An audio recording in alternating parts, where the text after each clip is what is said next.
Hello everyone and welcome to another episode of Polygon Live. We're here at E3 2014 and we've got a bunch of games, but I've also got Chris Plant, hello, my cohort, and we've got Alex Hutchinson, creative director on Far Cry 4. Welcome. Thank you. It's exciting to be here. We're off the show floor. The noise has gone down. It's a delight, right? It's like I feel safe. It's a mini vacation. It's an oasis.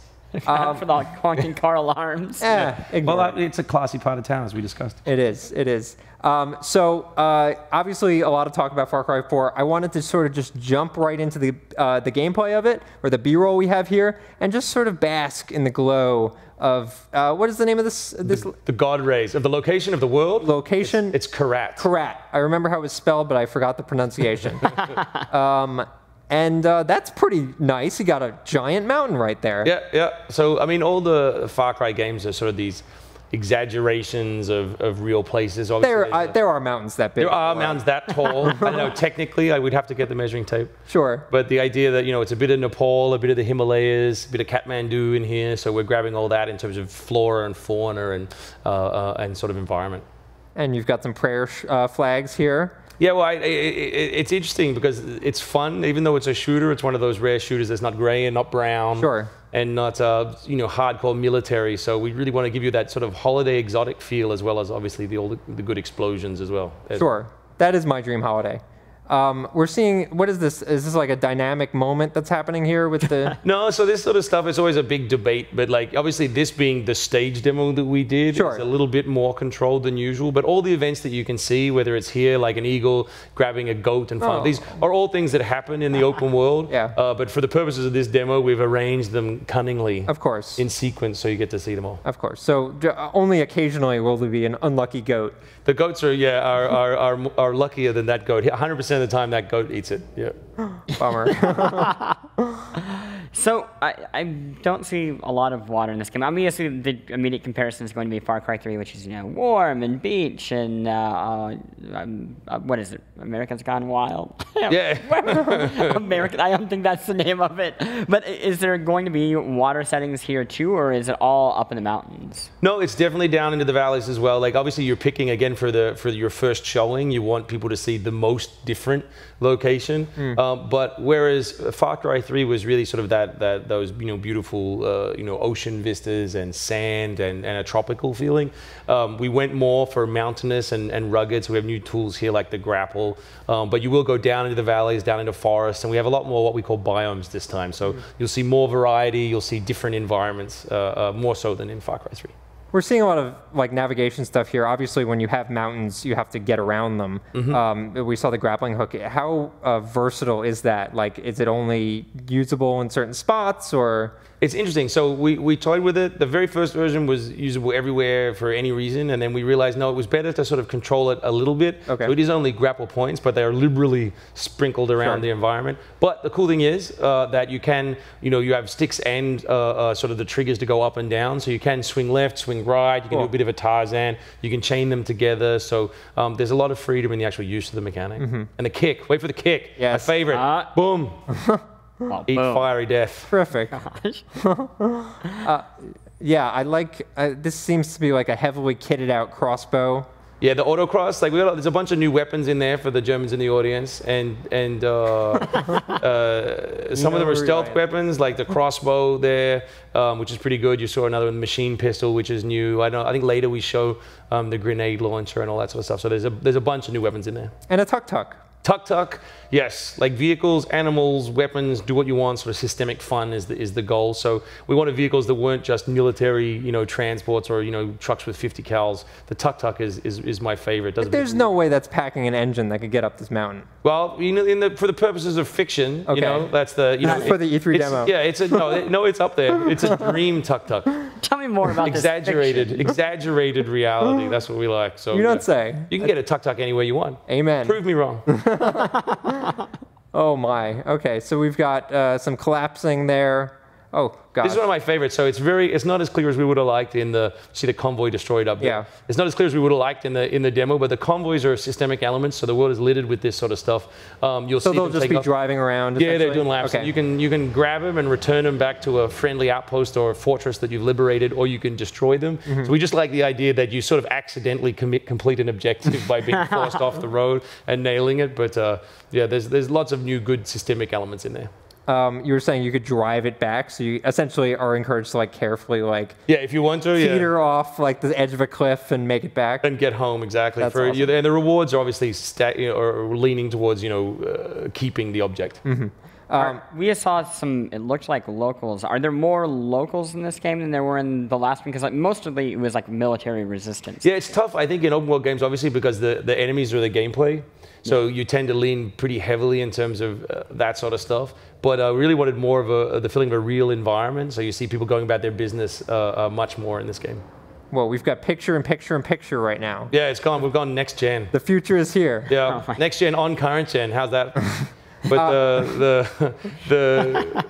this is like, we're calling it guns for hire. We want to stay away from co-op. It's like sort of it's a different offering for us. But basically what it is at any point you can invite your buddy into the open world. So when you do that, things like this fortress outpost are all still available. All the bell towers, all the quests, all the side activities. But all your single player missions are put on hold. Oh, I see. And the reason for that is we wanted to retain the immersion and the sense of the story. And what happens when you play co-op, at least for me and for most of the people we've played around with in focus tests, is that they talk to each other, they make their own story, and they just skip the cutscenes. So we thought, let's just make it easy for everybody. Sure. And you have your immersive experience in single player, and you do what you want in co-op. So are we still going to see the multiplayer modes of Far Cry 3, or is this kind of the multiplayer focus for? Well, for me, the future is for sure, more subtle modalities. So you won't have sort of these main menus where you're selecting everything. And so we're inching towards that. So co-op is embedded in that single player experience. So all your forces you clear will be are part of that future. Exactly, that your rocket elephant. That happens in real life too. It does. I've seen. I have a video. I want to dig into that because I feel like we've seen a lot of that at E3 in general. Like, I feel like this was the E3 of people pretending to be SWAT leaders and every single thing where like, or being like the best, most coordinated best friends ever. Like they're really role playing. It's like, oh, you got to take my Tango 6. It's like, I didn't know everybody was so good at killing people. Yeah, no, I don't even know what Tango is. But why? I mean, is that the future of co-op? Is that like, that's a big question, but is that at least at Ubisoft? Do you guys get the impression like that's what people are asking for, is like just that, like, hey, let's be buddies and hang out and when play. We can, otherwise I'll be in my single. I definitely think that the idea of being able to play the game the way you want is the future, and so that's a very tricky problem to solve without breaking the core game that you have.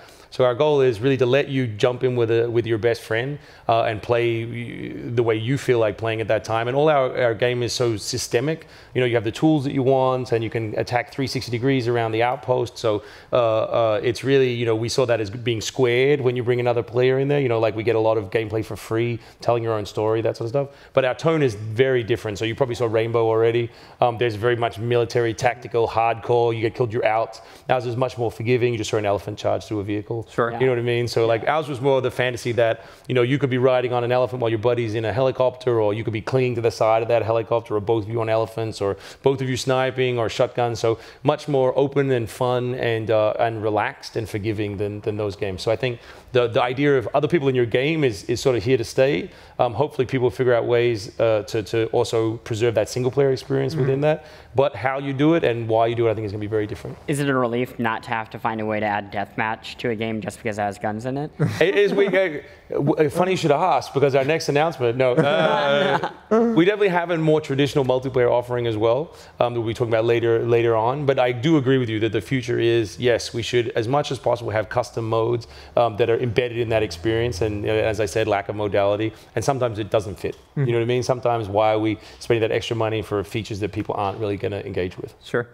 So obviously the Far Cry franchise open comes to mind, player choice, stuff like that. It seems in the last few Far Crys, the other theme that seems very consistent is this idea of cultures clashing and people sort of taking advantage of other cultures, stuff like that. There was a lot of controversy when the box art came out. Obviously, I'm sure you heard about it. Do you think like people's impressions were unfair, or what was sort of your take on that situation? I think we're in a moment in video games where headlines are very important, you know. So there's a lot of clickbait out there, which I think is regrettable sometimes, because sometimes the answer is very easy to give and it would be easier, but obviously then you wouldn't have the story. Right. So for us, it was, if there's only one image out there, and that image, you know, between us and the world is a marketing driven image, so the actual team is not involved in that image at all. But of course, then we need to deal with whatever people's perceptions are. So I wasn't that worried, in the sense that obviously even today, you know, a couple of weeks later, you can see that the character, you know, is definitely of mixed heritage. You know what I mean? That the story is really complex. You know, and I was chatting with someone earlier today. The funny thing is, I think there are only 2 white guys in the game. I really think, I was thinking, there are only 2 that I know of in the whole story. Like all the you know, the player character is returning to his homeland. So even though he's raised in the States, he's actually from Kyrat. It's very important to us to have sort of different leads and different characters in the game. All the villains and all of the rebels are all from this place. So it's a very sort of culturally unusual landscape. And so it's funny how quickly everyone jumped to conclusions. Do you think, I mean, it seems like Ubisoft wants to, like Degrassi, go there and kind of play with, you know, touchy subjects, for better and for worse. I think Far Cry 3, there are things that really worked well, and there are some things that didn't work as well. But do you think it's more important that you're trying to, you know... Well, everyone wants it. Everyone wants it to be progressive. And so I think within the DNA of the company is this idea of being brave. And to be brave doesn't mean you always succeed, you know? Like sometimes you say, we're going out there and we're going to do our best, and sometimes you don't get it right, you know? But I'd much rather work within a culture where that was not only accepted but encouraged, than to be very much in that sort of white mainstream, you know, 25 to 35 demographic. I think it's just not that interesting. And you know, on Assassin's Creed 3, I was super proud that we had a Native American lead. You know, on this one, I'm proud that we have another sort of non-white lead. I don't think it's that big a deal, to be honest, but it's a big deal in the media. So the more we can do to push it in a different direction, I think the better it is. Let's talk about drugs, because why not? Drugs. I like the use of drugs in Far Cry 3 because they actually played a functional role where some of the most important story beats were buried within drugs. Are they going to be factored into Far Cry 4 at all?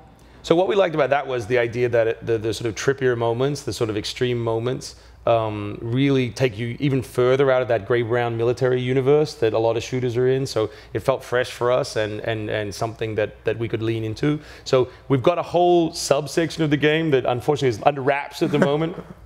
But to give you a hint without giving you any information at all, we liked that idea, and then we wanted to put gameplay in it. So imagine, like, how can you do this without it being just an experience, you know, like an experience tunnel where you have to walk down and crazy things are happening, but it's actually part of the gameplay. One of the things we were talking about with the Assassin's Creed guys, actually, was engaging with the world in kind of non-violent ways, and how, this is another example, there's the locomotion, being able to just glide around and experience the world. Are there any other things that we can look forward to in the game that are like that? Yeah, it's tricky as well, because obviously shooting is such a big part of the game, and it still is, you know, a big chunk of its DNA is a shooter. But I think exploration is so important in the game, you know, and being somewhere else. I think, as you said, navigation, all the different vehicles we have in there. I think you'll see that grow. I think the shooter segment of the game is pretty well defined and pretty cool.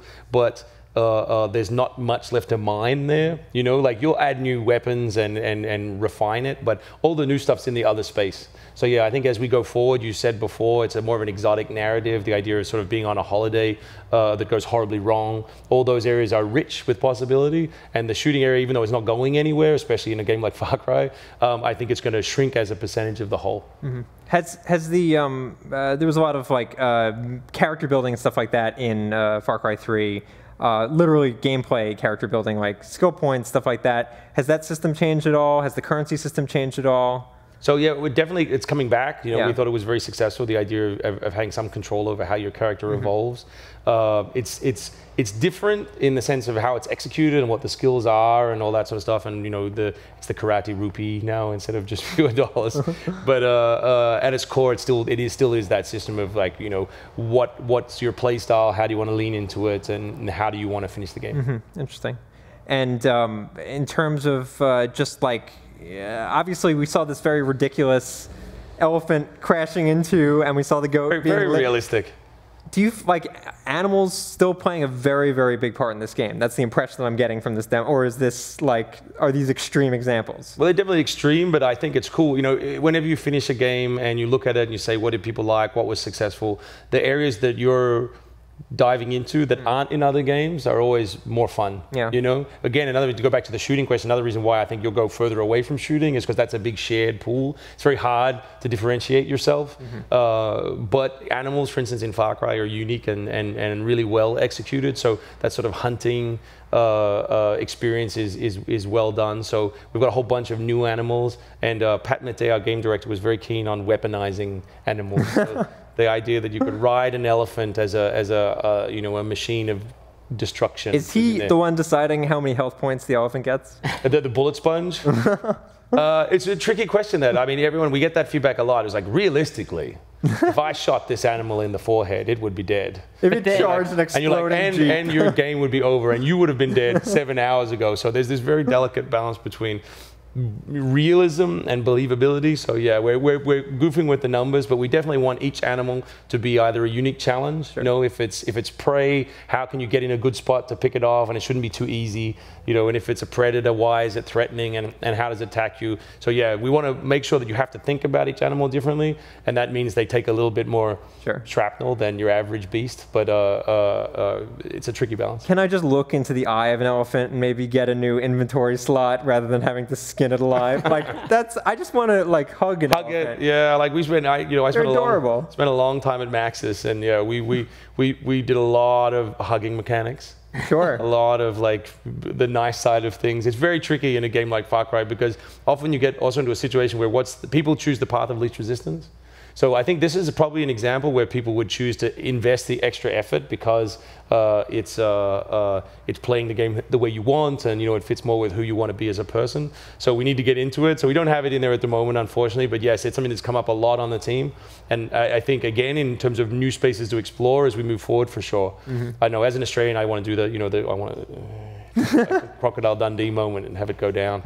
I think they'd take my passport. That's fantastic. Cool. Well, I think we're both very excited. Correct me if I'm wrong, Chris. Yeah, I want to play it. Sort of want to play it a whole lot. Awesome. We're playable on the booth. That's one of our favorite things. Like, every year it seems like less and less games let you actually go hands-on. So I'm excited to go back and actually go through. We're recording everyone who's playing on the booth. So I'm excited to go back and watch what people did. It's like one giant beta test out there right now at E3. That's fantastic. Well, thank you so much for coming by. When can we play it? It's on every platform known to man in November. Okay, so Game Boy Advance in November. Game Boy Advance, we're going retro. Awesome. Vectrex. Cool, well thanks so much for coming by. And be sure to tune in all week. We're gonna be having all the interviews from E3 2014, all the good stuff from this lovely shoot space off the show floor, nice and quiet and chill. It's like a mini vacation here. Keep it tuned to Polygon.com.